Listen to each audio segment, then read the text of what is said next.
Hello guys, welcome back to my YouTube channel Dinesh mathematics. I hope कि आप लोग बहुत अच्छे होंगे। आज से क्लास हम लोग को चलेगा जीव विज्ञान में हम लोग पढ़ रहे थे श्वसन। तो श्वसन के बारे में पहला पार्ट्स हम पढ़ाए थे, जिसमें वायवीय अवायवीय श्वसन के बारे में बताए थे। वायवीय अवायवीय श्वसन में अंतर बताए थे, श्वसन के बारे में चर्चा किए थे। तो अगर आप उस वीडियो को मिस कर दिए हैं तो उसका लिंक इसके डिस्क्रिप्शन बॉक्स में आपको मिल जाएगा, आप वहां से जाकर के देख सकते हैं। तो चलिए क्लास को अब आगे बढ़ाते हुए हम लोग आगे की ओर ले चलते हैं क्लास को। और आगे हम लोग को पढ़ना है पौधों में श्वसन। पौधों में तो हमारा हेडिंग होगा आज का पौधों में श्वसन। पौधों में श्वसन। अब यहाँ पर देखिए एक प्रश्न यहाँ पर उठता है कि पौधों में श्वसन होता कैसे है। तो पौधे में श्वसन को समझने से पहले कुछ पॉइंट्स है उसको क्लियर कर लेते हैं ना।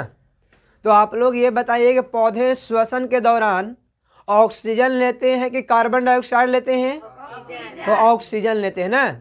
श्वसन के दौरान ऑक्सीजन ग्रहण करते हैं और कार्बन डाइऑक्साइड को छोड़ते हैं, और वही उसका विपरीत हो पोषण।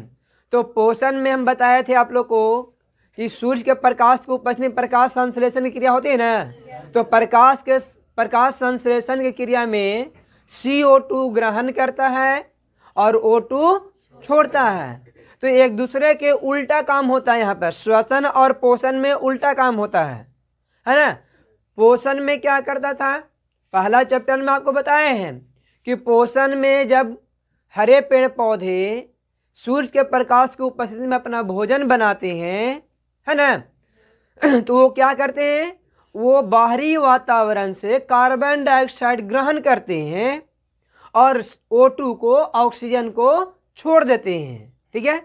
लेकिन अब जो यहाँ सेकेंड चैप्टर में जो हम पढ़ने जा रहे हैं वो है हमारा श्वसन। तो श्वसन में पेड़ पौधे जो होते हैं बाहरी वातावरण से क्या कर लेते हैं, ऑक्सीजन को ग्रहण करते हैं। बाहरी वातावरण क्या, ऑक्सीजन तो खुद भी छोड़ते हैं। तो ऑक्सीजन को ग्रहण करते हैं और कार्बन डाइऑक्साइड को छोड़ते हैं। तो पहला डॉट आप लोग क्लियर हो जाना चाहिए, क्योंकि बहुत से के माइंड में यही होगा कि श्वसन के दौरान भी पेड़ पौधे CO2 ले रहे होंगे और O2 छोड़ रहे होंगे, लेकिन ऐसा कुछ नहीं है। श्वसन के दौरान हरे पेड़ पौधे जो होते हैं वो ऑक्सीजन लेते हैं और कार्बन डाइऑक्साइड को छोड़ते हैं। तो यहां तक क्लियर हुआ ना, ये वाला पॉइंट्स क्लियर हो गया आप लोग को? श्वसन के दौरान पेड़ पौधे ऑक्सीजन लेंगे और CO2 छोड़ेंगे, है ना।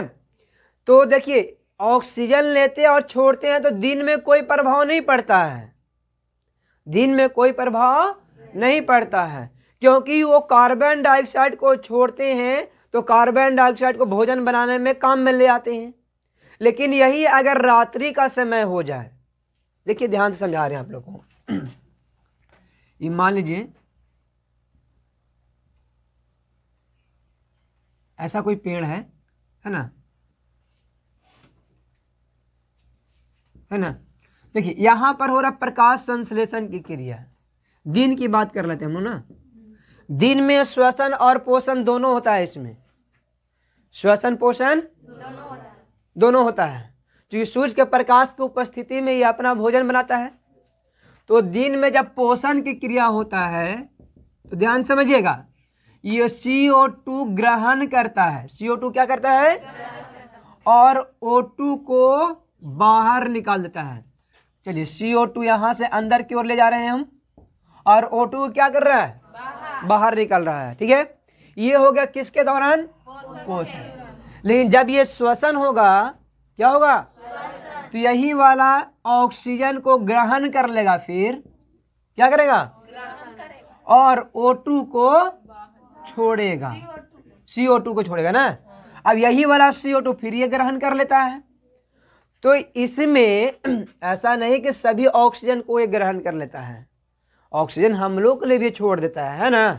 ऐसा नहीं कि जितना छोड़ा उतना ही ले लिया, तो फिर हम लोग सांस कहाँ से लेते, हम लोग में श्वसन क्रिया होता, हम लोग मर न जाते जी। तो ऐसा नहीं है कि जितना छोड़ा सब ले लिया, ये आगे हम बताएंगे चल करके ना।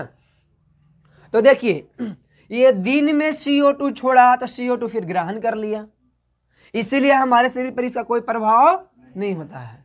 लेकिन अगर यही रात्रि का समय होगा तो रात्रि के समय में क्या हो जाएगा, रात्रि के समय में पोषण की क्रिया नहीं होता है, पोषण की क्रिया, क्योंकि पोषण कब होगा, जब सूर्य के प्रकाश होगा तब, क्योंकि पोषण ये करते हैं प्रकाश संश्लेषण के द्वारा।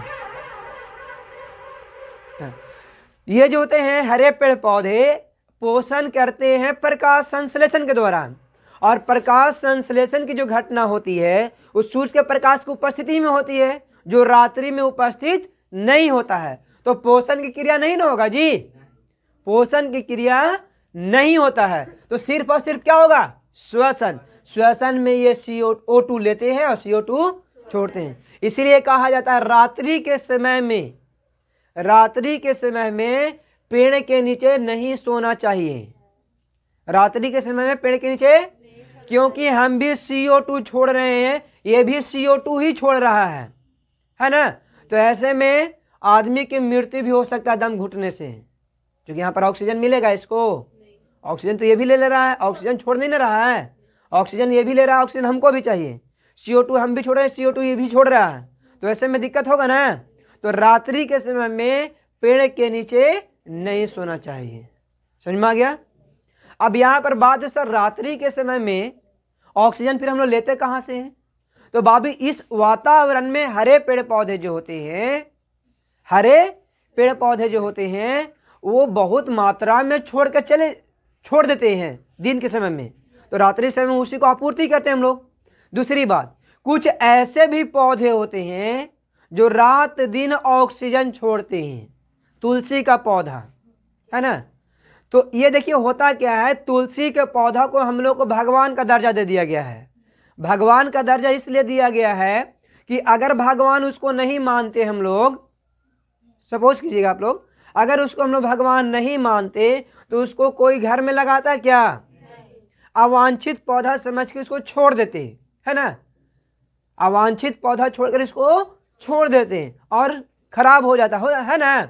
लेकिन घर में रख रहे हैं इसलिए ताकि वो हमको ऑक्सीजन दे सके, रात्रि के समय में भी हमको क्या दे सके, ऑक्सीजन दे सके।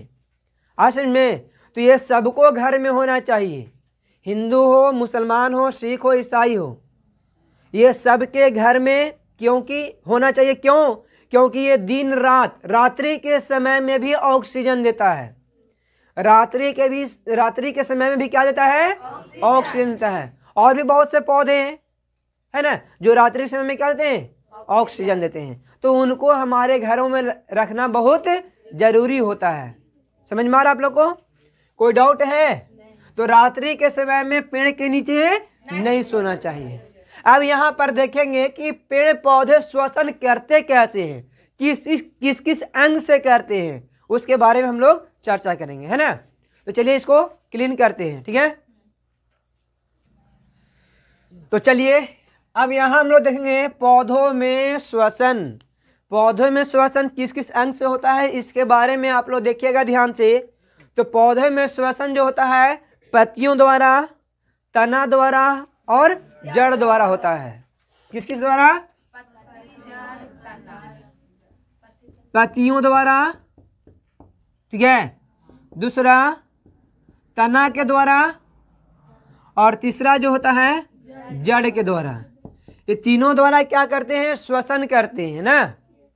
पत्तियों में होता क्या है, तो रंध्र होता है। क्या होता है, तो रंध्र के बारे में आप लोग पोषण में अच्छे से देखे थे वीडियो को, है ना। वीडियो हम अच्छे से दिखाए थे, रंध्र कैसे खुलता, कैसे बंद होता है, कैसे ऑक्सीजन को छोड़ता है और कैसे CO2 को ग्रहण करता है, ये हम बताए थे ना। तो ये जो श्वसन करता है दिन, ये जो होता है ये अब यहाँ क्या करेगा, श्वसन में ये रंध्र के माध्यम से ऑक्सीजन लेगा और CO2 छोड़ेगा। आ रहा समझ में ना। इसको हम लोग बोलते हैं पत्तियों में छोटे छोटे छिद्र होते हैं, पत्तियों में छोटे छोटे छिद्र होते हैं जिसे हम लोग क्या कहते हैं जी, रंध्र कहते हैं। क्या कहते हैं, रंध्र, है ना। रंध्र का खुलना और बंद होना हम लोग पोषण में पढ़ चुके हैं। अगर आप नहीं पढ़े हैं तो वहां पर जाकर पोषण वाला वीडियो देख लीजिएगा, आपको अच्छे समझ में आ जाए कि रंध्र कैसे खुलता है और कैसे बंद होता है ना। उसके बाद तना, तना में होता है वात रंध्र। क्या होता है? वात रंध्र होता है ना। और जड़, जड़ जो होता है, जड़ में होता है मूल रोम। क्या होता है? मूल रोम के द्वारा शोषण करते हैं। किसके द्वारा करते हैं? मूल रोम के द्वारा ना। तो देखिए यहां पर कोई पत्ता है, मान लीजिए ऐसे, मान लीजिए सपोज ये क्या है? पत्ता। तो इन पत्ता में जाल जैसी संरचना, इसको कबाड़िएगा ना तो ऐसा ऐसा जाल जैसा संरचना कबड़ेगा, ऐसे कबड़ता है ना, ऐसा जाल जैसा। तो इन्हीं जाल में छोटे छोटे छिद्र होते हैं, इन्हीं जाल में छोटे छोटे छिद्र होते हैं। इसी छिद्र को हम लोग बोलते हैं रंध्र बोलते हैं। क्या बोलते हैं? रंध्र बोलते हैं। तो ये करता क्या है? श्वसन के दौरान, हम पोषण में नहीं बता रहे हैं, किसमें बता रहे हैं? श्वसन के दौरान ये क्या करता है कि CO2 को रंध्र के माध्यम से, O2 को रंध्र के माध्यम से अंदर लेता है। O2 को रंध्र के माध्यम से क्या करता है? और CO2 को छोड़ देता है। CO2 क्या करता है? छोड़ देता है। तो ये जो क्रिया, इसको हम लोग विसरण कहते हैं। क्या बोलते हैं? अब है कि सर विसरण होता क्या है? विसरण के बारे में भी जानकारी होना चाहिए। तो देखिए कोई भी चीज उच्च सांद्रता से निम्न सांद्रता की ओर आता है, उच्च सांद्रता से निम्न सांद्रता की ओर आता है तो उसको बोलते हैं विसरण। क्या बोलते हैं? तो बाहरी वातावरण में इसके अपेक्षा में ज्यादा हवा है ना, ऑक्सीजन है ना, हवा में ऑक्सीजन ज्यादा मात्रा में है, तो उच्च से निम्न की ओर आ रहा है ना, देख रहा बोलते हैं विसरण द्वारा। किसके द्वारा हो रहा है? तो ये आप लोग समझ गए।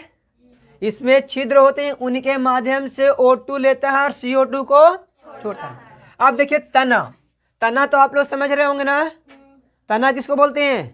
देखिए ये पेड़ दिख रहा है ना ऐसे, ये आपका तना है। क्या है? तो तना में भी छिद्र देखे होंगे, इसको जो ऊपर वाला चिल्फा देखिए ना ऐसे सटा हुआ रहता है, इनमें भी छोटे छोटे छिद्र होते हैं। क्या होते हैं?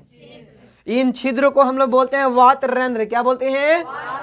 वात रंध्र बोलते हैं ना। और इन्हीं वात रंध्र को दोबारा से ये श्वसन करते हैं, यानी O2 लेते हैं और CO2 को छोड़ते हैं। आप देखिए जड़, जड़ आप लोग देखे होंगे तो जड़ में हल्का पतला पतला से रेशा जैसा दिखाई दे रहा होगा, आप लोगों को दिखाई देता है ना, उसको हम लोग बोलते हैं मूल रोम। क्या बोलते हैं? तो ये मूल रोम के द्वारा पृथ्वी के अंदर से, मूल रोम के द्वारा पृथ्वी के अंदर से O2 ग्रहण करते हैं और CO2 को यहाँ छोड़ देते हैं। अब यहाँ पर एक प्रश्न उठता है कि सर मिट्टी के अंदर O2 कहाँ से गया, है ना, मिट्टी के अंदर O2 कहाँ से गया? तो बाबू आप लोग देखे होंगे मिट्टी में भी छिद्र होते हैं। अगर छिद्र नहीं होता तो पानी जो होता है ना बरसात के दिनों में वो ऊपर ही रह जाता। ऐसा होता है क्या? नहीं, पानी के अंदर समा जाता है ना। अच्छा, और भी देखे होंगे आप लोग कि जहाँ खेत जोतने के बाद उसको छोड़ते हैं तो उसमें दरार आ जाता है, और दरार में छिद्र होता है कि नहीं होता है? दरार है तो छिद्र नहीं होगा। तो मिट्टी के अंदर भी, मिट्टी में भी छिद्र होते हैं। क्या होते हैं? और उन्हीं छिद्र में क्या होते हैं कि बाहरी वातावरण से ऑक्सीजन जाकर समा जाते हैं और उसी ऑक्सीजन को मूल रोम ग्रहण कर लेता है। उसी ऑक्सीजन को मूल रोम क्या कहता है? और ग्रहण करके यहाँ पे श्वसन करने लगता है। तो हरे पेड़ पौधे में श्वसन क्रिया संपूर्ण भाग में होती है। हरे पेड़ पौधे में श्वसन की क्रिया संपूर्ण भाग में होती है, इसीलिए ऑक्सीजन का परिवहन नहीं करता है। ऑक्सीजन का परिवहन हम लोग क्या करते हैं? परिवहन करते हैं। हमारे शरीर में ऑक्सीजन का परिवहन होता है। अब कैसे परिवहन होता है?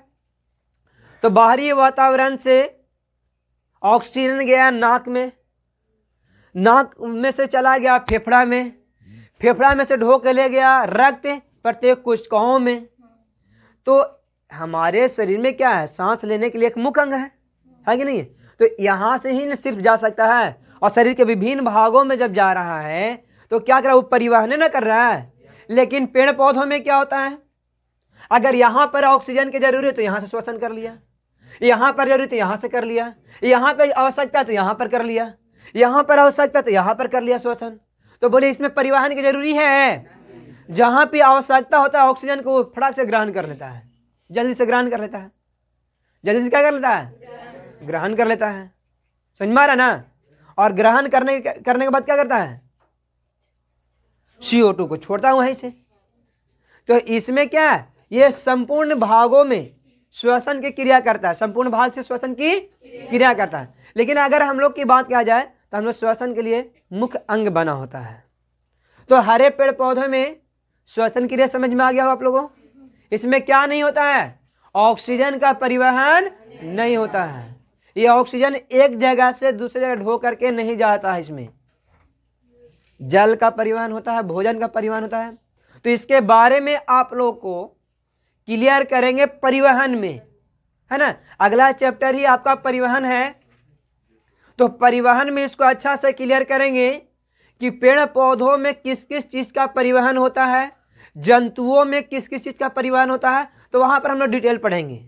फिलहाल इतना समझिए यहाँ पे कि पौधों में ऑक्सीजन का परिवहन नहीं होता है। क्लियर है, कोई डाउट है? नहीं है। चलिए इसका एक स्क्रीनशॉट लीजिए। और एक पॉइंट और है कि पौधों में श्वसन की गति बहुत धीमी होती है।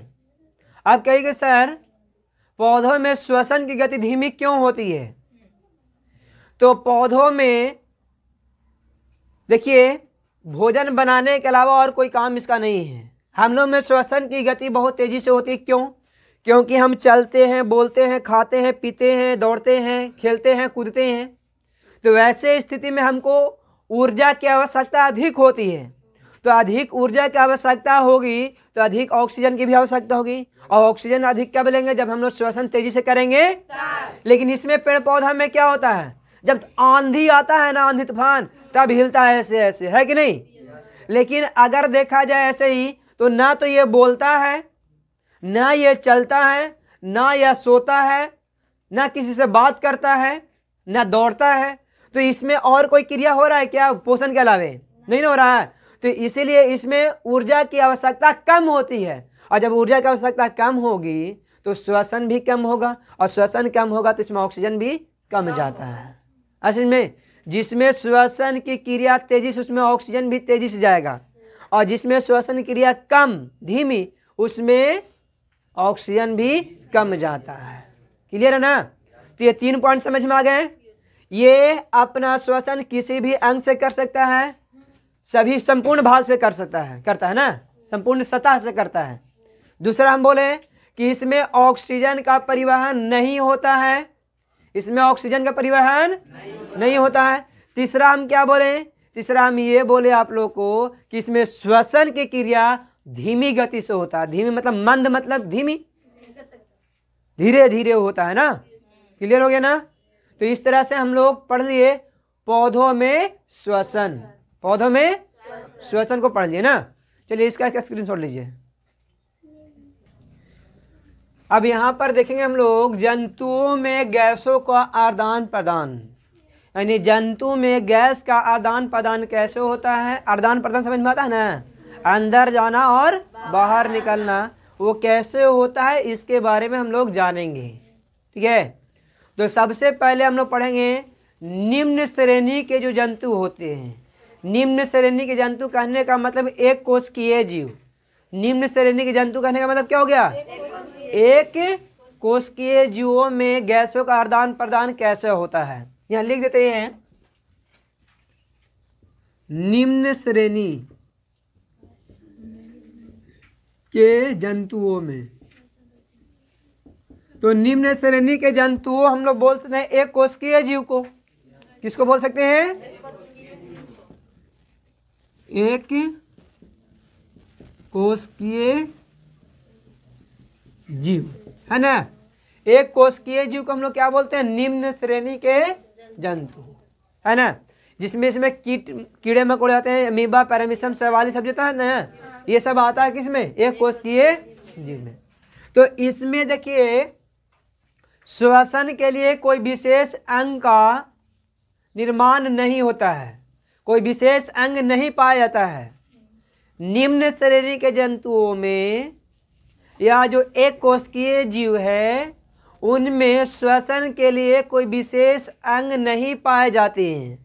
वो शरीर के किसी भी भाग से श्वसन कर लेते हैं। जैसे कि पोषण में बताए थे ना, अमीबा में पोषण बताए थे, तो पोषण में आप लोग को बताया था कि किसी भी भाग से, उसके शरीर के किसी भी भाग से अगर नज़दीक पड़ता है वहाँ पर कुटपात को फैला कर उसको घेरता है और घेर कर शरीर के अंदर ले लेता है। ये बताया था आप लोग को। तो उसमें पोषण के लिए भी कोई विशेष अंग नहीं पाया जाता है। तो उसी तरह से यहाँ पर श्वसन के लिए, गैसों का आदान प्रदान करने के लिए कोई विशेष अंग की संरचना नहीं पाया जाता। किसमें? निम्न श्रेणी के जंतुओं में। तो मान लीजिए कि कीट ऐसा है, मान लीजिए कैसा बना दें, ऐसा बना देते हैं, है ना। इतना बड़ा नहीं होता, बहुत छोटा होता है, समझने के लिए इतना बता रहे हैं। तो इनके शरीर में यहाँ पर सभी जगहों पर छिद्र होता है। सभी जगहों में क्या होते हैं? छिद्र होते हैं। और इन्हीं छिद्रों के माध्यम से ये क्या करते हैं? बाहरी वातावरण से ऑक्सीजन को ग्रहण कर लेते हैं और CO2 क्या करते हैं? छोड़ देते हैं। समझ में आया? तो ये किसी भी भाग से क्या कर सकते हैं? किसी भी भाग से ऑक्सीजन को लेते हैं और CO2 को छोड़ देते हैं। ये एक कोश के जो छोटे छोटे होते हैं, जो सूक्ष्म जीव बोल सकते हैं हम लोग। सूक्ष्म जीवों में गैसों का आदान प्रदान, सूक्ष्म मतलब बहुत छोटा, है ना। तो सूक्ष्म का मतलब आप लोग समझ में आ गया ना। तो जो बहुत छोटे जीव होते हैं, सूक्ष्म जीव होते हैं, उनमें गैसों को आदान प्रदान के लिए कोई विशेष अंग की रचना नहीं होती। ये जो कोशिका झिल्ली देख रहे हैं ना, ये कोशिका झिल्ली होता है। कोशिका झिल्ली में छिद्र होते हैं। उपरागमय झिल्ली होता है। क्या होता है? आवश्यक पदार्थ को अंदर जाने देता है और अनावश्यक पदार्थ को अर्धपरागमय झिल्ली समझ में आता है। 9th क्लास में आप लोग पढ़े होंगे। 9th क्लास में पढ़ना कोशिका झिल्ली के बारे में। अर्धपरागमय झिल्ली होता है। अर्धपरागमय मतलब क्या? वो कुछ ही भागों को अंदर, कुछ ही पदार्थों को अपने से होकर अंदर जाने देता है और कुछ जो अनावश्यक पदार्थ है उसको शरीर से बाहर। सभी पदार्थ अंदर नहीं जा सकते हैं ना। तो उसी तरह से यहाँ पर जो निम्न श्रेणी के जंतु हैं, जैसे में हम लोग लेते हैं अमीबा, पैरामीशियम, है ना। तो इनमें श्वसन की जो क्रिया होता है वो कोशिका झिल्ली के द्वारा होता है। बाहरी जो झिल्ली होता है ना, इसी के द्वारा किसी भी पार्ट से हो सकता है। ये झिल्ली है बना हुआ है, ये झिल्ली किसी भी अंग से, किसी भी सतह से ये क्या करते हैं? ऑक्सीजन को ग्रहण कर लेते हैं और CO2 को छोड़ देते हैं। क्लियर हो गया? कोई डाउट है? अब आगे देखते हैं। तो यहाँ पर देखिए, इनमें गैसों का आदान प्रदान जो होता है वो विसरण क्रिया द्वारा होता है। किसके द्वारा होता है? क्योंकि देखिए आप ध्यान से, ये बाहरी वातावरण में इसके अपेक्षा में ज्यादा मात्रा में ऑक्सीजन है ना। तो उच्च सांद्रता से निम्न सांद्रता की ओर आ रहा है ना। तो अभी तो हम बताए थे कि कोई भी पदार्थ जब उच्च सांद्रता से निम्न सांद्रता की ओर गतिशील होता है तो इस क्रिया को हम लोग क्या बोलते हैं? विसरण कहते हैं। क्या कहते हैं? तो यहाँ पर क्या, उच्च सांद्रता से निम्न सांद्रता की ओर आ रहा ना जी। तो ये विसरण क्रिया द्वारा गैसों का आदान प्रदान करते हैं और शरीर के किसी भी सतह से, शरीर के किसी भी सतह से गैसों का आदान प्रदान कर लेते हैं। और इसमें ऊर्जा कम मात्रा में उत्सर्जित होता है। इसमें कम मात्रा में ऊर्जा इनको मिल पाता है क्योंकि ऑक्सीजन बहुत कम लेते हैं। ये बहुत छोटे हैं ना, एक कोशिकीय जीव है। तो एक कोशिकीय जीव में ऊर्जा की आवश्यकता कितना हम लोग भर होगा? नहीं ना। तो एक कोशिकीय जीव में ऊर्जा की आवश्यकता बहुत कम होता है, इसलिए इसमें भी ऑक्सीजन बहुत कम मात्रा में जाता है अंदर। समझ में आ गया? कोई दिक्कत? अब हम लोग देखेंगे उच्च श्रेणी के जंतु। तो उच्च श्रेणी के जंतुओं में श्वसन के लिए विशेष अंग की रचना होती है। श्वसन के लिए विशेष अंग की रचना होती है ना। तो इसके बारे में अब आगे पढ़ेंगे। चलिए इसको पहले क्लीन करते हैं ना। चलिए अब अगला पॉइंट है उच्च श्रेणी के जंतुओं में गैसों का आदान प्रदान। यानी उच्च श्रेणी के जंतु जो होते हैं गैस का आदान प्रदान कैसे करते हैं इसके बारे में हम लोग देखेंगे। तो उच्च श्रेणी के जंतुओं में श्वसन अंग 3 प्रकार के होते हैं। कितने श्वसन अंग होते हैं? 3 प्रकार के। पहला को हम लोग बोलते हैं श्वास नली या ट्रैकिया। पहला क्या होता है?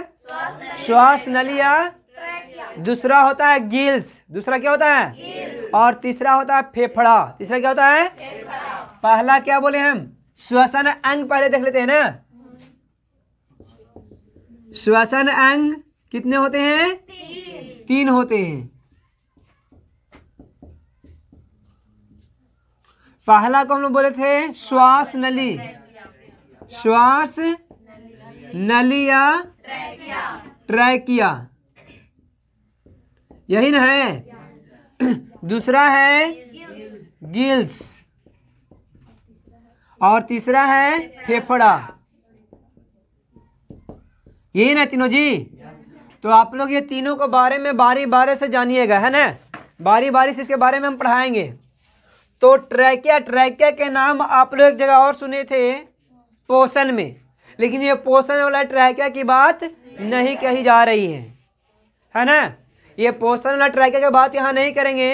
पोषण वाला ट्रैकिया देखिए ये वाला होता है ना, और ये जो ट्रैकिया आप लोग फफूंद के नाम सुने होंगे, टीडा का नाम सुने होंगे।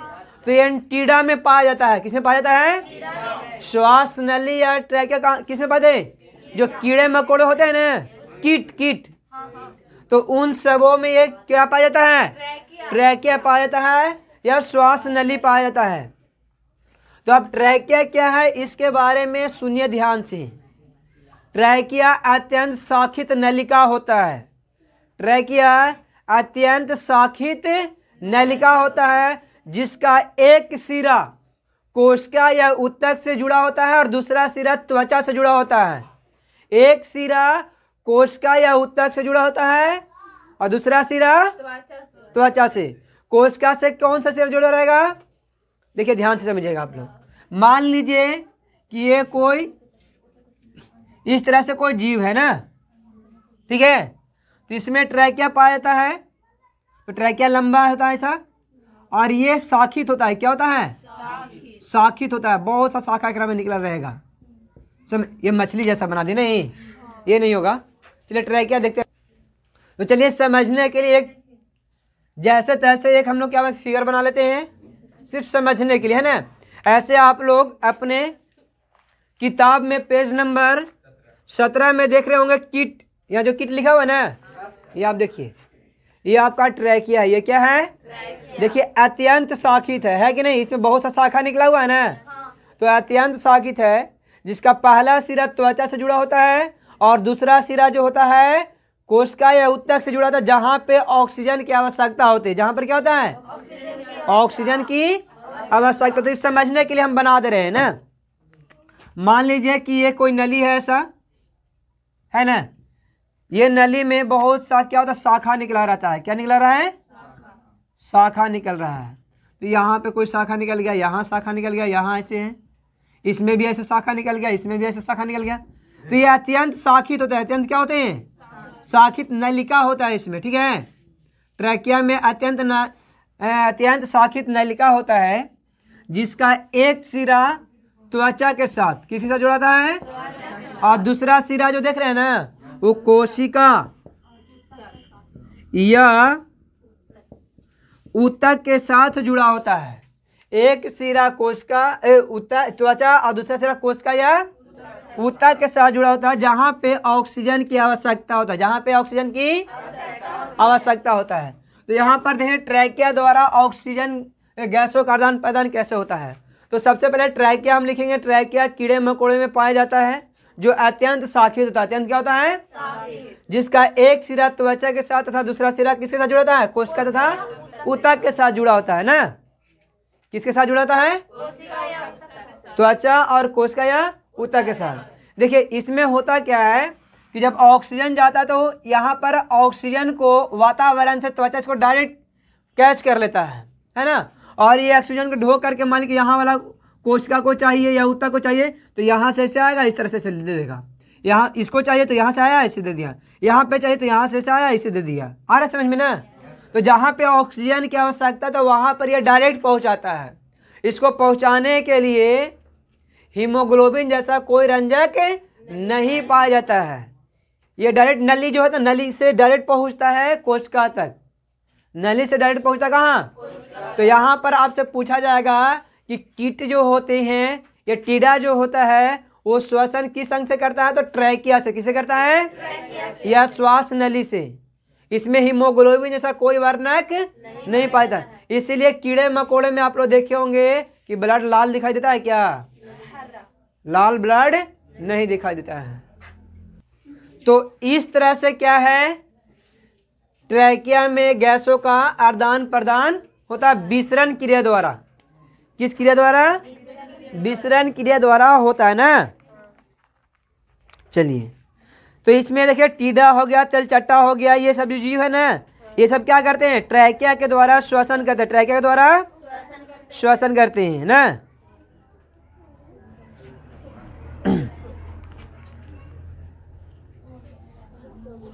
तो कोई पूछ देगा कि ट्रैकिया में रक्त पाया जाता है, हीमोग्लोबिन पाया जाता है? तो बोलेंगे ट्रैकिया में हीमोग्लोबिन नहीं पाया जाता। इसमें नली होता है और नली से डायरेक्ट कोशिका तक ऑक्सीजन पहुंच जाता है और उसी नली से CO2 को फिर बाहर निकाल देता है।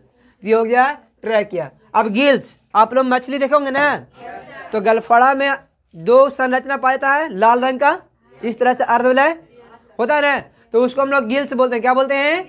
ये गिल्स के माध्यम से मछलियां जो होती है, जलीय जीव, मछलियां या जलीय जीव है ना, मछली हो या जलीय जीव हो, वो गिल्स के द्वारा ही श्वसन करते हैं। किसके द्वारा?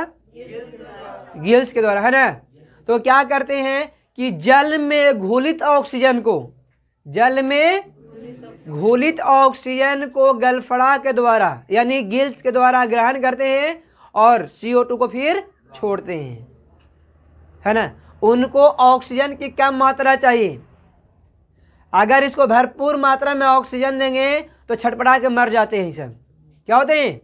इसीलिए जब हम लोग पानी से बाहर लाते हैं इसको तो छटपटा के मर जाते हैं कि नहीं मर जाते हैं? क्योंकि इनको बाहरी वातावरण में डायरेक्ट अधिक मात्रा में ऑक्सीजन मिलने लगता है जो इसका काम नहीं करता है ना, बहुत तेजी से आने लगता है। जैसे में हम ही ऐसे हैं और ज़बरदस्ती मुंह में ठूस करके पाइप हमको हवा भर दिया जाएगा तो फट जाएगा कि नहीं फट जाएगा? फट जाएगा ना, शरीर हमारा फटेगा कि नहीं फटेगा जी? तो उसी तरह से इसमें यही होता है, श्वास नली फटने लगता है इसका, समझ में आया? अंततः इसका मृत हो जाता है। तो गिल्स के माध्यम से जलीय जीव जल में घुले हुए ऑक्सीजन को क्या करते हैं? ग्रहण करते हैं और CO2 को छोड़ते हैं। कोई दिक्कत है? उसके बाद है फेफड़ा। तो फेफड़ा के बारे में हम लोग डिटेल पढ़ेंगे, फिलहाल इतना समझ लीजिए। उच्च श्रेणी के जो जंतु हैं, उच्च श्रेणी के जैसे में हम लोग हो गया, मैमेलिया वर्ग के जंतु जो हो गए, उनमें फेफड़ा द्वारा क्या करते हैं? वो श्वसन करते हैं ना। जैसे हम लोग क्या करते हैं? सांस लेते हैं नसिका छिद्र के द्वारा से, और नसिका छिद्र के माध्यम से जाता है कहाँ पर? पूरा गैस हवा में घुली हुई सभी गैस जाता है फेफड़ा तक। अब फेफड़ा पर से आता है वहाँ पर हीमोग्लोबिन। तो हीमोग्लोबिन में विशेष प्रकार की क्षमता होता है ऑक्सीजन को कैच करने का, ऑक्सीजन के बांधने की क्षमता होता है, ऑक्सीजन को बांधने की क्षमता होता है। उस ऑक्सीजन को पकड़ करके कहाँ लेता है? कोशिका तक ढोकर लेता है, और कोशिका में क्या था? ग्लूकोज का विखंडन होता है, और उस विखंडन के दौरान CO2 का निर्माण होता है, और ये फिर CO2 क्या करता है? फेफड़ा तक लाके वही हीमोग्लोबिन, वही रक्त लोड कर दिया जाता है, रक्त में लोड करते हैं CO2 को, और रक्त में लोड करके देता है फेफड़ा को। फेफड़ा फिर जब हम लोग सांस छोड़ते हैं तो क्या करता है? शरीर से बाहर निकल जाता है। तो इस तरह से फेफड़ा के माध्यम से हम लोग गैसों का आदान प्रदान करते हैं। समझ में आ गया? तो इसके बारे में डिटेल अब हम लोग कल पढ़ेंगे। मनुष्यों में श्वसन, क्या पढ़ेंगे हम लोग? मनुष्य श्वसन कैसे करते हैं, इसके बारे में अगले वीडियो में पढ़ेंगे। अगर वीडियो अच्छे लगे हो तो मेरे YouTube चैनल को लाइक करें, सब्सक्राइब करें और अपने दोस्तों के पास जरूर शेयर करें। हाँ, और बेल आइकन दबाना बिल्कुल ना भूलें ताकि मेरा वीडियो सबसे पहले आप तक पहुंच सके। Thanks for watching.